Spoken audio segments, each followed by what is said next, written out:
Hello my dear ones. तो कैसे हैं आप लोग। मैं हर्ष आप सभी का हमारे प्यारे से चैनल लक्ष्य इन्फिनिटी में स्वागत करता हूं। तो दोस्तों आज हम लोग वर्क एनर्जी एंड पावर के बारे में पढ़ेंगे। तो यहाँ पे हमको जानना है वर्क के बारे में, एनर्जी के बारे में और पावर के बारे में।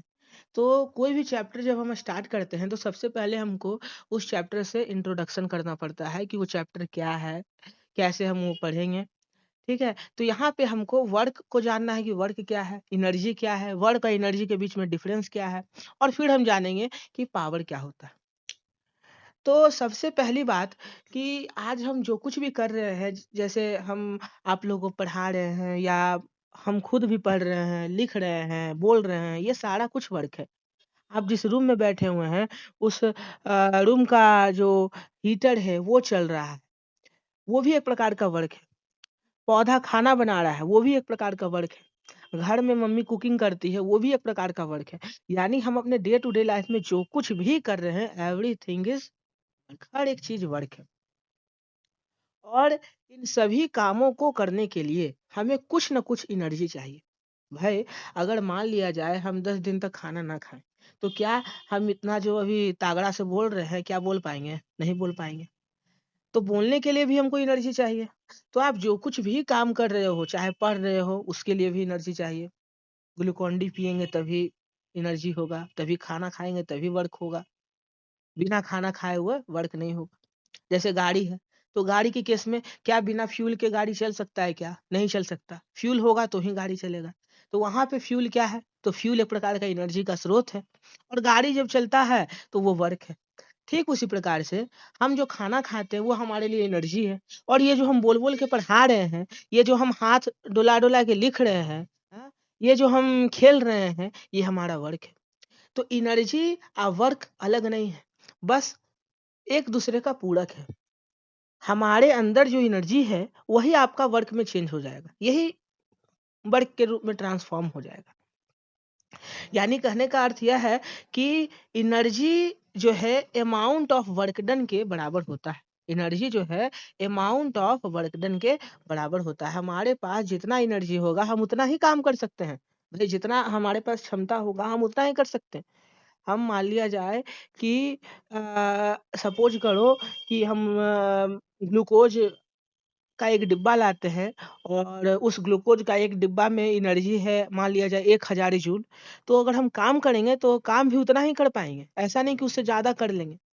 कम हो सकता है लेकिन ज्यादा नहीं होने वाला ना। और अच्छा से करेंगे तो उतना के बराबर कर लेंगे। मतलब जितना हमारे पास ताकत होगा उतना ही काम होगा। भाई, जैसे गाड़ी में पेट्रोल भराए, तो 1 लीटर जब भी पेट्रोल भराएंगे तो हमेशा वो फिक्स दूरी चलेगा। स्प्लेंडर हमेशा आपका 50-60 का माइलेज देगा। पल्सर उससे कम देगा। या बुलेट होगा तो और उससे कम देगा। यानी देखा जाए तो ये जो एनर्जी पे आपका कितना वर्क डन होगा, ये आपका फिक्स है। तो अमाउंट ऑफ एनर्जी ये बराबर होता है अमाउंट ऑफ वर्क डन के। तो जब एनर्जी और वर्क डन बराबर ही है, तो फिर ये वो चैप्टर में जो दो का नाम लिखा है, वर्क एनर्जी एंड पावर, इसके जगह केवल यही लिखता है वर्क एंड पावर या फिर एनर्जी एंड पावर। ये झूठे का एड़ा फेड़ी क्या कर रहा है कि वर्क अलग है, एनर्जी अलग है, पावर अलग है। तो एनर्जी और वर्क डन में क्या डिफरेंस है? What is the difference between energy and work done? तो एनर्जी और वर्क डन में वही डिफरेंस है जो डिफरेंस माइक्रोसॉफ्ट और कीबोर्ड में है। मतलब कहने का मतलब ये है कि जैसे कंप्यूटर में आपका दो चीज होता है, हार्डवेयर होता है और सॉफ्टवेयर होता है। हार्डवेयर उसको कहते हैं जिसको आप छू सकते हैं, टच कर सकते हैं, है ना। और सॉफ्टवेयर उसको कहते हैं यानी स्क्रीन के ऊपर, स्क्रीन के अंदर जो है वो आपका सॉफ्टवेयर हुआ। और स्क्रीन के बाहर जो कुछ भी है जिसको आप टच कर सकते हैं, माउस, सीपीयू, ये सब आपका हार्डवेयर हुआ। यहाँ पे एनर्जी या वर्क में दोनों आपका सेम ही है, बस अंतर यही है कि वर्क डन हार्डवेयर है ना। वर्क को आप देख सकते हैं, भाई पढ़ा रहे हैं तो ये आप देख सकते हैं, हम चल रहे हैं तो आप देख सकते हैं, लेकिन मेरे अंदर जो एनर्जी है आप इसको देख नहीं सकते। तो एनर्जी एक प्रकार का सॉफ्टवेयर है, वही वर्क डन एक प्रकार का हार्डवेयर है। यही इन दोनों के बीच में डिफरेंस है। ठीक है। तो वर्क एनर्जी अगर देखा जाए वैल्यू में, दोनों सेम है। दोनों का ऐसा यूनिट सेम होता है, दोनों का वैल्यू सेम होता है, जितना वर्क होगा उतना ही एनर्जी होगा, सब कुछ सेम है। बस अंतर यही है कि वर्क डन आपका हार्डवेयर है, एनर्जी सॉफ्टवेयर है, और कुछ नहीं। ठीक है। Work is done when a force produces motion, है ना। वर्क तब होता है जब कोई फोर्स जो है मोशन प्रोड्यूस करता है। कहने का मतलब है कि जब किसी फोर्स की वजह से किसी भी बॉडी का डिस्प्लेसमेंट होता है, जब हम कोई बॉडी पे फोर्स लगाते हैं, जैसे सपोज कीजिए कि हम किसी बॉडी को धक्का दिए, ठीक है, तो उस धक्का देने की वजह से अगर उस बॉडी का पोजीशन चेंज होता है तो हम कहेंगे कि वर्क डन हुआ है। ठीक है। अब जैसे एक दीवार है, अब दीवार को हम धक्का दे रहे हैं तो फोर्स तो वहां भी लग रहा है, लेकिन क्या वहां पे डिस्प्लेसमेंट हो रहा है? क्या नहीं हो रहा है, तो वहां पे कोई वर्क डन नहीं हो रहा है ना। वहां पे कोई वर्क डन नहीं होगा, वहां पे वर्क डन जीरो होगा। ठीक है। तो वर्क डन कहने का मतलब क्या है कि अगर किसी बॉडी पे फोर्स लगे और वो बॉडी अपना पोजीशन चेंज करे, और पोजीशन चेंज करने को ही हम कहते हैं मोशन होना। तो इस वजह से यहाँ पे लिखा हुआ है कि वर्क इज डन, वर्क तब होता है जब when a force produces motion, जब एक बॉडी मोशन प्रोड्यूस करता है, यानी जब एक बॉडी पे फोर्स लगने की वजह से डिस्प्लेसमेंट होता है। ठीक है। तो देखिए यहाँ पे वर्क का क्या डेफिनेशन दिया हुआ है। तो यहाँ पे वर्क का डेफिनेशन दिया हुआ है, when a force is applied on a body, जब किसी बॉडी पे फोर्स अप्लाइड होता है, एंड डिस्प्लेसमेंट इज डन, और डिस्प्लेसमेंट होता है, यानी जब हम किसी बॉडी को पे फोर्स लगाते हैं, जैसे धक्का देना या खींचना, ये फोर्स लगाना हुआ, and displacement is done either in the direction of force, या तो फोर्स के डायरेक्शन में या फिर फोर्स के अपोजिट डायरेक्शन में, है ना। When a force is applied on a body and displacement is done either in the direction of force, या तो फोर्स के डायरेक्शन में या फिर फोर्स के अपोजिट डायरेक्शन में, तो हम कहेंगे then it is said that work has been done, तो हम कहेंगे कि वर्क हुआ है। ठीक है। अब इतना लंबा चौड़ा डेफिनेशन का मतलब यहाँ पे बस केवल यही बोल रहा है कि अगर हम किसी बॉडी पे फोर्स लगाएं और उस फोर्स की वजह से बॉडी अपना पोजीशन, यानी बॉडी जो है डिस्प्लेसमेंट करता है, या तो फोर्स के डायरेक्शन में, यानी फोर्स और डिस्प्लेसमेंट का डायरेक्शन सेम हो, या फिर फोर्स और डिस्प्लेसमेंट एक दूसरे के अपोजिट डायरेक्शन में। ठीक है। तो जब हम किसी बॉडी पे फोर्स लगाएं और उस बॉडी का डिस्प्लेसमेंट हो या तो फोर्स के डायरेक्शन में या फिर फोर्स के अपोजिट डायरेक्शन में, तब हम कहेंगे कि वर्क डन हुआ है ना। अगर हम किसी बॉडी पे फोर्स लगाए और उस फोर्स की वजह से बॉडी का जो डिस्प्लेसमेंट है या तो अपोजिट हो, या फिर उस फोर्स की वजह से बॉडी का डिस्प्लेसमेंट जो है सेम डायरेक्शन में हो, तो हम कहेंगे कि वर्क डन हुआ है। ठीक है। तो चलिए अब हम आगे चलते हैं। देखिए यहाँ पे ये तो आपका जो था ये थ्योरेटिकल डेफिनेशन था, किताबी डेफिनेशन, मतलब थ्योरेटिकल कहने का मतलब है लैंग्वेज के फॉर्म में, कि भाई जब फोर्स लगेगा डिस्प्लेसमेंट उस डायरेक्शन में हुआ या अपोजिट हुआ तो उसको वर्क डन कहेंगे। लेकिन इसका मैथमेटिकल डेफिनेशन क्या है? तो इसका मैथमेटिकल डेफिनेशन है कि the product of force exerted on a body and displacement is done by the force is called work. मतलब द प्रोडक्ट ऑफ फोर्स, यानी फोर्स का प्रोडक्ट, है ना, the product of force exerted on the body, किसी body पे जो हम force लगाते हैं, है ना, and displacement is done by the force, और उस बॉडी का जो डिस्प्लेसमेंट हुआ है, यानी किसी बॉडी पे हम कुछ फोर्स लगाते हैं और उस फोर्स की वजह से जो डिस्प्लेसमेंट होता है, उन दोनों का प्रोडक्ट, यानी अगर हम कोई बॉडी है ना, और उस पे हम कोई फोर्स लगाते हैं एफ, ठीक है, और उस बॉडी का कुछ डिस्प्लेसमेंट, सपोज करें कि यहाँ से यहाँ तक मूव कर गया, यानी ये जो डिस्प्लेसमेंट हुआ है एस, ठीक है, इन दोनों का जो प्रोडक्ट होगा, यानी एफ गुना एस, यही आपका वर्क डन के बराबर होगा। ठीक है। यही आपका वर्क डन के बराबर होगा। तो वर्क डन क्या है? The product of force and displacement. ठीक है। फोर्स और डिस्प्लेसमेंट का जो प्रोडक्ट है, यही हम वर्क डन, इसी को हम वर्क डन कहते हैं। ये आपका मैथमेटिकल डेफिनेशन हुआ, लेकिन वो जो था वो थ्योरेटिकल डेफिनेशन था। ठीक है। वो लैंग्वेज के फॉर्म में था, और ये जो है मैथमेटिक्स के फॉर्म में। तो अगर आपको एग्जाम में अगर सवाल आ जाए कि व्हाट इज वर्क, ठीक है, तो उस केस में हमको थ्योरेटिकल डेफिनेशन देना ज़्यादा सही है मैथमेटिकल के अपेक्षा। ठीक है। वो ज़्यादा एक्यूरेट होगा। तो यहाँ पर से फॉर्मूला आ गया W बराबर एफ एस, आप लोग इसको याद रखिएगा। ठीक है। अब अगला सवाल यह आता है कि क्या ये जो डिस्प्लेसमेंट है, is displacement is always in the direction of force? क्या डिस्प्लेसमेंट हमेशा फोर्स के डायरेक्शन में लगेगा? मतलब कि क्या डिस्प्लेसमेंट हमेशा फोर्स के डायरेक्शन में ही होगा? अगर वर्क डन होता है तो जैसा कि हम पहले भी बोल चुके हैं कि वर्क डन के डेफिनेशन में ही लिखा हुआ है कि भाई अगर हम फोर्स लगाएं और डिस्प्लेसमेंट हो, चाहे फोर्स के डायरेक्शन में या फिर फोर्स के अपोजिट डायरेक्शन में, तो आपका वर्क डन होता है। तो भाई ये जो डिस्प्लेसमेंट है ये फोर्स के डायरेक्शन में भी हो सकता है और अपोजिट में भी हो सकता है। तो ये कहना कि सेम डायरेक्शन में होगा, ये गलत है, नो। ठीक है, उदाहरण के तौर पे यहाँ पे देखिए, ये एक बॉडी है। अब क्या करते हैं, हम इसको इधर डिस्प्लेस करते हैं, यानी इधर हम खींचते हैं। ठीक है, और ये आपका सरफेस है ना। अ, अब इस बॉडी को अगर हम इधर ढकेलते हैं तो जाहिर सी बात है इस पे जो फ्रिक्शनल फोर्स लगेगा इसके मोशन के अपोजिट डायरेक्शन में लगता है, क्योंकि हम सब जानते हैं कि फ्रिक्शनल फोर्स का ये प्रॉपर्टी है कि हमेशा जो ये फ्रिक्शनल फोर्स है ये रिलेटिव मोशन को अपोज करता है। यानी कहने का मतलब है कि हमेशा मोशन के डायरेक्शन को अपोज करता है। तो अगर डिस्प्लेसमेंट इधर हो रहा है, हम बॉडी को इधर खींच रहे हैं, बॉडी इधर जा रहा है, तो जो फ्रिक्शनल फोर्स है इसके अपोजिट डायरेक्शन में रहेगा। तो यहाँ पे देखिए, यहाँ पे डिस्प्लेसमेंट यानी एस और फोर्स ये दोनों अपोजिट डायरेक्शन में है। ठीक है, तो यहाँ पर से अ, हमारा ये जो कहना कि फोर्स हमेशा डिस्प्लेसमेंट के सेम डायरेक्शन में होगा, ये बिल्कुल गलत है। फोर्स डिस्प्लेसमेंट के सेम डायरेक्शन में भी हो सकता है, अपोजिट डायरेक्शन में भी हो सकता है, या फिर किसी भी एंगल पे हो सकता है। ठीक है, लेकिन ठीक है, ये सेम डायरेक्शन में भी हो सकता है, अपोजिट डायरेक्शन में भी हो सकता है। तो यहाँ पे अपोजिट डायरेक्शन का एग्जांपल था। ठीक है, एक और एग्जांपल देखते हैं। जैसा कि आप लोग देखे होंगे पुली वाला केस। पुली वाला केस कहने का मतलब है कि आप किसी को कुआं से पानी निकालते हुए देखे होंगे, तो कुआं में एक गोल सा चीज लगा हुआ रहता है। ठीक है, और उसमें क्या है कि गोल सा चीज लगा हुआ रहता है, और यहाँ पर से कोई आदमी जो है इस प्रकार से नीचे जो रस्सी है उसको खींचते रहेगा, और जो बाल्टा है आपका ये ऊपर जाते जाएगा। इमेजिन कीजिए कि ये कुआं है और इसमें एक पुली लगा हुआ है, गोल सा, ये वाला गोल सा पुली लगा हुआ है।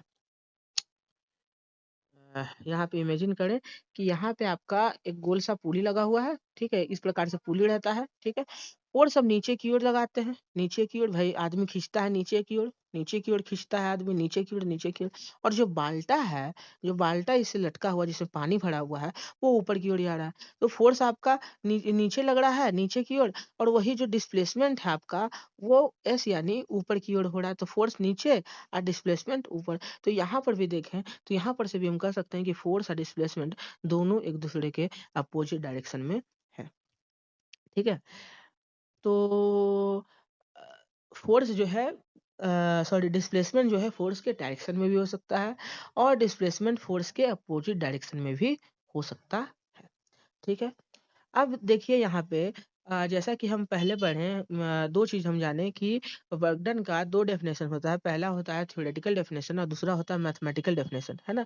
थ्योरेटिकल डेफिनेशन में हम ये जाने कि भाई जब हम किसी बॉडी पे फोर्स लगाते हैं और उस बॉडी का डिस्प्लेसमेंट हो या तो फोर्स के डायरेक्शन में या फिर फोर्स के अपोजिट डायरेक्शन में, तो हम कहेंगे कि वर्क डन हुआ। दूसरा हम बोले मैथमेटिकल डेफिनेशन में कि the product of force and displacement is called work done, कि फोर्स और डिस्प्लेसमेंट का जो प्रोडक्ट है उसको हम वर्क डन बोलते हैं, यानी W बराबर एफ एस, जैसा कि हम ऊपर में फॉर्मूला लाए थे। लेकिन ये जो फॉर्मूला है ये आपका बच्चा वाला फॉर्मूला है। बच्चा वाला कहने का मतलब ये आपका 100% करेक्ट फॉर्मूला नहीं है।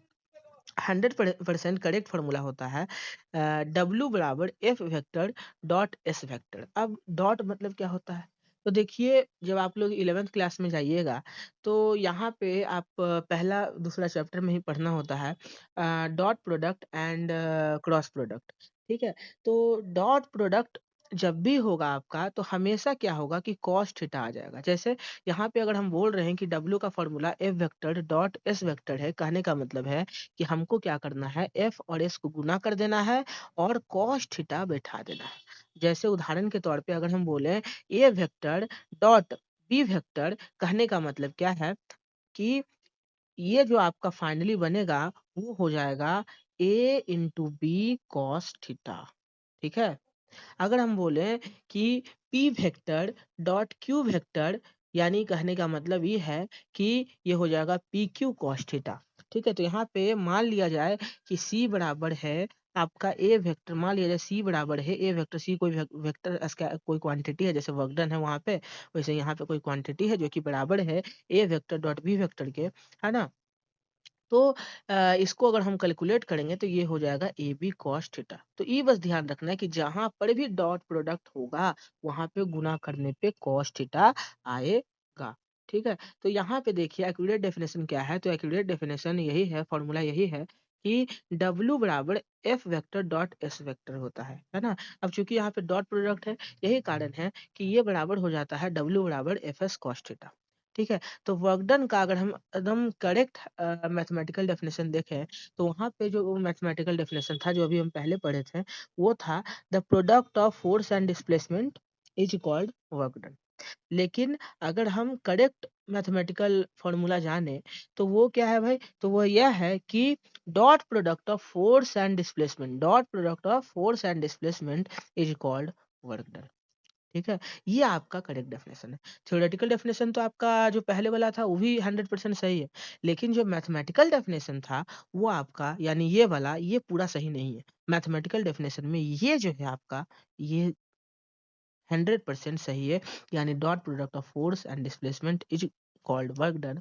ये मैथमेटिकल डेफिनेशन में 100% करेक्ट है। लेकिन एग्जाम में ये वाला मत लिखिएगा क्योंकि एग्जाम में उतना ही नहीं पूछता है, ये 11th क्लास के लिए है। ठीक है, अब यहाँ पे देखते हैं, एक बात और नोट कर ले कि जब भी आपका डॉट प्रोडक्ट होगा तो उससे जो क्वांटिटी उत्पन्न होगा वो हमेशा स्केलर होगा, हमेशा स्केलर होगा। कहने का मतलब है कि जैसे देखिए देखा जाए सी बराबर ए वेक्टर डॉट बी वेक्टर है, तो यहाँ पे ए क्या है, वेक्टर है, बी क्या है, वेक्टर है। इन दोनों का हो क्या रहा है, डॉट प्रोडक्ट हो रहा है। तो और उससे कौन सा क्वांटिटी आ रहा है, सी आ रहा है ना। यानी कहने का मतलब क्या है कि ए वेक्टर एक वेक्टर है, बी एक वेक्टर है, और ए वेक्टर और बी वेक्टर के डॉट प्रोडक्ट से एक सी नामक क्वांटिटी उत्पन्न हो रहा है। तो ये जो सी है हमेशा स्केलर होगा। यानी दो वेक्टर के डॉट प्रोडक्ट से, दो वेक्टर के डॉट प्रोडक्ट से, फिर से बोल रहे हैं यहाँ पे नोट कर लें, दो वेक्टर ए और बी, दो वेक्टर के डॉट प्रोडक्ट से जो क्वांटिटी नया उत्पन्न होगा वो हमेशा स्केलर होगा। फिर से बोल रहे हैं, दो vector, if two vector, if there is dot product of two vector, अगर मान लिया जाए दो वेक्टर का डॉट प्रोडक्ट है, then the new quantity produces must be scalar. तो जो नया क्वांटिटी प्रोड्यूस होगा वो हमेशा स्केलर होगा। ठीक है, अगर दो क्वांटिटी है और उन दोनों क्वांटिटी का आपस में डॉट प्रोडक्ट हो रहा है ना, अगर दो क्वांटिटी है और उन दोनों क्वांटिटी का आपस में डॉट प्रोडक्ट हो रहा है तो जो नया क्वांटिटी उन दोनों क्वांटिटी के डॉट प्रोडक्ट होने से बनेगा वो हमेशा स्केलर होगा। यानी यहाँ से हम कह सकते हैं कि चूंकि आपका फोर्स भी वेक्टर है, एस भी वेक्टर है, और यहाँ पे डॉट प्रोडक्ट हो रहा है, कहने का मतलब ये है कि वर्क डन जो होगा वो भी स्केलर क्वांटिटी होगा। यानी वर्क डन के पास कोई भी डायरेक्शन नहीं होता।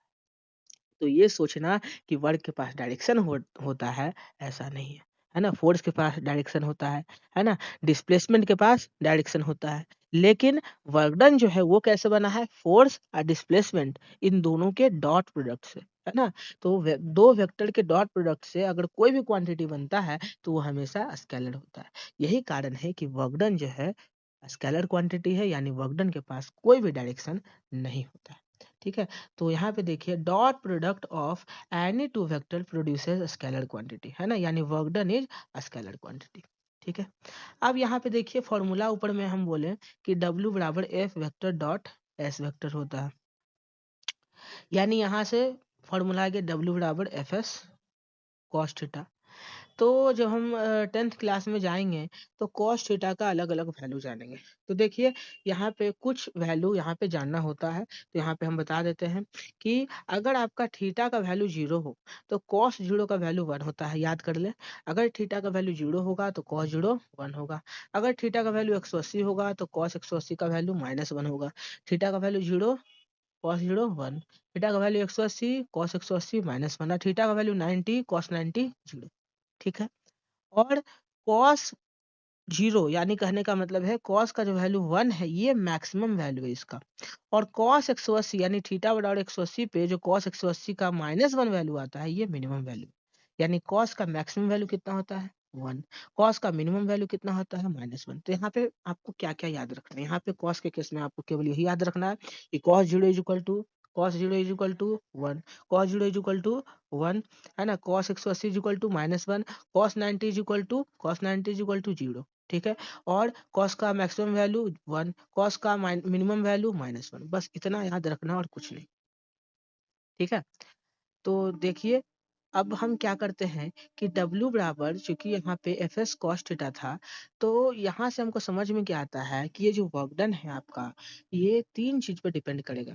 ये जो वर्क डन है आपका तीन चीज पे डिपेंड करेगा। पहला आपका वर्क डन फोर्स पे डिपेंड करेगा, दूसरा वर्क डन डिस्प्लेसमेंट पे डिपेंड करेगा, और तीसरा वर्क डन थीटा पे यानी कॉस थीटा, यानी कहने का मतलब है थीटा पे डिपेंड करेगा। भाई कॉस थीटा तो थीटा पे ही डिपेंड करेगा ना, तो देखा जाए तो एक तरह से थीटा पे ही डिपेंड करेगा। यानी वर्क डन जो होता है ये तीन चीज पे डिपेंड करता है। तो किसी भी बॉडी पे जो हम वर्क डन लगाएंगे होगा, प्रोड्यूस होगा, है ना, वर्क डन करेगा, वो आपका तीन चीज पे डिपेंड करेगा। पहला, उस बॉडी पे कितना फोर्स अप्लाई हो रहा है। दूसरा, वो बॉडी उस फोर्स के कारण कितना डिस्प्लेसमेंट कर रहा है, यानी एफ पे डिपेंड करेगा, एस पे डिपेंड करेगा, और फोर्स और डिस्प्लेसमेंट के बीच कितना एंगल है, यानी थीटा पे डिपेंड करेगा। तो चूंकि यहाँ पे थीटा का भाई